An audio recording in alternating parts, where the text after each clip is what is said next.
നമസ്കാരം, ഞാൻ doctor Uru Shantha, consultant in physical medicine and rehabilitation, Shankar's hospital, Kollam. നിങ്ങൾക്ക് വിട്ടുമാറാത്ത പേശിവേദനയും സന്ധിവേദനയും അമിതമായ ക്ഷീണവും കാരണം സ്വന്തം ജോലി ചെയ്യാൻ പറ്റാത്ത അവസ്ഥയിലാണോ? ഡോക്ടർമാർ പല പ്രാവശ്യം കണ്ട ശേഷം പല വേദന സംഹാരി കഴിച്ചതിന് ശേഷവും വിട്ടുമാറാത്ത വേദന അനുഭവപ്പെടുന്നുണ്ടോ? എന്നാൽ നമുക്ക് നോക്കാം എന്താണ് ഫൈബ്രോമയാൽജിയ അഥവാ പേശിവാദം. ഫൈബ്രോമയാൽജിയ അഥവാ പേശിവാദം വളരെ കോമൺ ആയിട്ട് കാണുന്ന ഒരു അസുഖമാണ്. കൂടുതൽ സ്ത്രീകളിലാണ് ഇങ്ങനത്തെ അസുഖങ്ങൾ കാണുന്നത്. മിഡിൽ ഏജ്ഡ് ആയിട്ടുള്ള സ്ത്രീകളിലാണ് കൂടുതൽ കാണുന്നത്. ഇതിന് 3 മാസത്തിലോ അതിൽ കൂടുതലോ നീണ്ടു നിൽക്കുന്ന വിട്ടുമാറാത്ത പേശിവേദനകളും സന്ധിവേദനകളും അതിൻ്റെ കൂടെ അമിതമായ ക്ഷീണവും ആണ് അനുഭവപ്പെടുന്നത്. ഇതാണ് അതിൻ്റെ പ്രധാന ലക്ഷണം. പല രോഗികളും ഡോക്ടറെ, എനിക്ക് രാവിലെ എണീക്കുമ്പോൾ ദേഹം മൊത്തം വേദന, എനിക്കൊരു ജോലിയും ചെയ്യാൻ പറ്റുന്നില്ല. വീട്ടു ജോലി ചെയ്യുന്ന സ്ത്രീകൾ മാത്രമല്ല, പല പ്രൊഫഷണൽസ് പോലും എൻ്റെ അടുത്ത് വന്ന് പറഞ്ഞിട്ടുണ്ട്, എനിക്കൊന്നും ചെയ്യാൻ പറ്റുന്നില്ല, എനിക്ക് എൻ്റെ ജോലി ചെയ്യാൻ പറ്റുന്നില്ല, എനിക്ക് ദേഹം മൊത്തം വേദനയാണ്. ഇത് വളരെ കോമൺ ആയിട്ട് നമ്മൾ ഒ പിയിൽ വരുന്ന ഒരു അസുഖം തന്നെയാണിത്. ഇത് കൂടാതെ തലവേദന, തലകറക്കം, ഓർമ്മക്കുറവ്, ഉറക്കക്കുറവ്, വയറുവേദന, കാലിൽ വേദന, കാലിൽ പെരുപ്പ്, അമിത ഉത്കണ്ഠ അതായത് ആങ്സൈറ്റി, വിഷാദം, ഡിപ്രഷൻ, ഇതെല്ലാം ഇതിൻ്റെ ലക്ഷണങ്ങളാണ്. ഇതിൻ്റെ കാരണം എന്താണ്?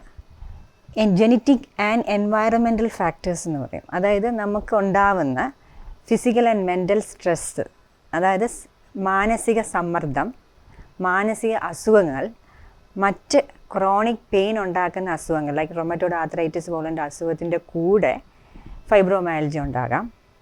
അതല്ലാതെ വ്യായാമക്കുറവും ഇതിനൊരു കാരണമാണ്. അപ്പം പലപ്പോഴും രോഗികൾ പല ആർത്രൈറ്റിസ് ആയിട്ടും അല്ലെങ്കിൽ പല വിട്ടുമാറാത്ത പല അസുഖങ്ങളായിട്ട് നമ്മുടെ അടുത്ത് വരും. അവർക്കും ദേഹവേദന കാണും, അതിൻ്റെ കൂടെ ഫൈബ്രോമയാൽജിയയും ഉണ്ടാകാം. ഇതിൻ്റെ treatment is A diagnosis of exclusion. അതുകൊണ്ട് തന്നെ ഇതിൻ്റെ പ്രോപ്പർ ഡയഗ്നോസിൽ എത്തിച്ചേരാൻ താമസം എടുക്കുന്നു.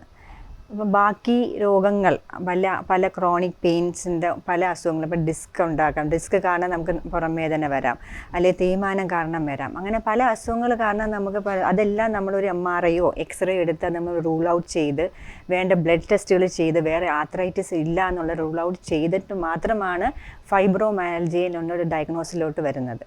സാധാരണ ചെയ്യുന്ന ബ്ലഡ് ടെസ്റ്റ് എന്ന് പറയുന്നത് blood routine, ESR, uric acid, thyroid, vitamin B12, vitamin D, ബാക്കി ആർത്രൈറ്റിസിൽ ചെയ്യുന്ന ഇൻവെസ്റ്റിഗേഷൻസ് ലൈക്ക് റൊമറ്റോയ്ഡ് ഫാക്ടർ, ANA, അങ്ങനത്തെ CRP, അങ്ങനത്തെ എല്ലാ ടെസ്റ്റുകളും ചെയ്ത് ഇതെല്ലാം നെഗറ്റീവായിരിക്കും. അതേപോലെ എക്സ്റേയും MRIയും എല്ലാം നെഗറ്റീവായിട്ടായിരിക്കും ഫൈബ്രോമയാൽജിയിൽ നമുക്ക് കിട്ടുന്നത്. ഇതിൻ്റെ ട്രീറ്റ്മെൻറ്റ് മെഡിക്കേഷൻസ് ഉണ്ട്. അത് മെയിൻലി കുറച്ച് മെഡിസിൻസ് ലൈക്ക് അമിട്രിപ്റ്റിലിൻ, ഗാബാപെൻറ്റിൻ, പ്രിഗാബാലിൻ, ഡിലോക്സിറ്റിൻ മെഡിസിൻസ് കൂടാതെ ഫിസിയോതെറാപ്പി ആൻഡ് എക്സസൈസിനകത്ത് വളരെ ഇമ്പോർട്ടൻ്റ് ഒരു റോളാണ് പ്ലേ ചെയ്യുന്നത്. അതിനകത്ത് നമ്മൾ സാധാരണ കൊടുക്കുന്ന exercises stretching exercises, routine strengthening exercises and aerobic exercises ആണ്. അപ്പോൾ ഈ എക്സസൈസിൻ്റെ ഇമ്പോർട്ടൻസ് വളരെ വലുതാണ്. കാര്യം എക്സസൈസിൽ കൂടെ മാത്രമേ നമുക്ക് ഈ അസുഖം ഇനി ഭാവിയിൽ വരാതിരിക്കാൻ സാധിക്കൂ. അപ്പം ഒരു പ്രോപ്പർ എക്സസൈസ് ഷെഡ്യൂൾ നമ്മൾ പ്ലാൻ ചെയ്ത് റുട്ടീനായിട്ട് അത് ഫോളോ ചെയ്യണം. അത് വളരെ ഇമ്പോർട്ടൻ്റ് ആണ്. ഈ ഫൈബ്രോമയാൽജിയയിൽ ഈ എക്സസൈസ് പ്രോഗ്രാമിൻ്റെ കൂടെ തന്നെ physical modalities like ultrasound therapy, short wave diathermy, infrared, laser treatment, interferential therapy ഇതെല്ലാം കൊടുക്കുന്നു. ഈ ഫിസിയോതെറാപ്പിയുടെ സൈഡ് ബൈ സൈഡ് തന്നെ നമ്മളൊരു കൗൺസിലിംഗ് കൂടെ ഈ പേഷ്യൻസ് കൊടുക്കും. സ്ട്രെസ് മാനേജ്മെൻറ്റ്, എങ്ങനെ ഒരു സ്ട്രെസ്സ് ഡീൽ ചെയ്യണം. അപ്പോൾ ഇപ്പോഴത്തെ ഒരു കാലത്ത് അത് വളരെ ഇമ്പോർട്ടൻ്റ് ആയിട്ടൊരു കാര്യമാണ്. എല്ലാവരും അറ്റ് സ്ട്രെസ്സാണ്. അപ്പോൾ അത് എങ്ങനെ റിലീവ് ചെയ്യാം, അതും കൂടെ ഒരു പ്രോപ്പർ കൗൺസിലിംഗ് കൊടുത്ത് നമ്മൾ സ്ട്രെസ്സ് പ്രോപ്പർ മാനേജ് ചെയ്താൽ മാത്രമേ ഈ ഫൈബ്രോമയാൽജിയ നമുക്ക് കൺട്രോൾ ചെയ്യാൻ പറ്റൂ. അപ്പം always prevention is better than cure. നിങ്ങൾ എല്ലാ പേഷ്യൻസും ഫൈബ്രോമയാൽജിയ ഡയഗ്നോസ് ചെയ്ത് കഴിഞ്ഞാൽ കറക്റ്റായിട്ട് ഒരു എക്സസൈസ് പ്രോഗ്രാമും ഫോളോ ചെയ്ത് പ്രോപ്പറായിട്ട് നിങ്ങൾ സ്ട്രെസ് മാനേജ് ചെയ്യാനും പഠിക്കണം. അത് ഒരു ഹോബീസ് വേണം. Have relaxation and enjoy your work as well as your leisure time. Thank you.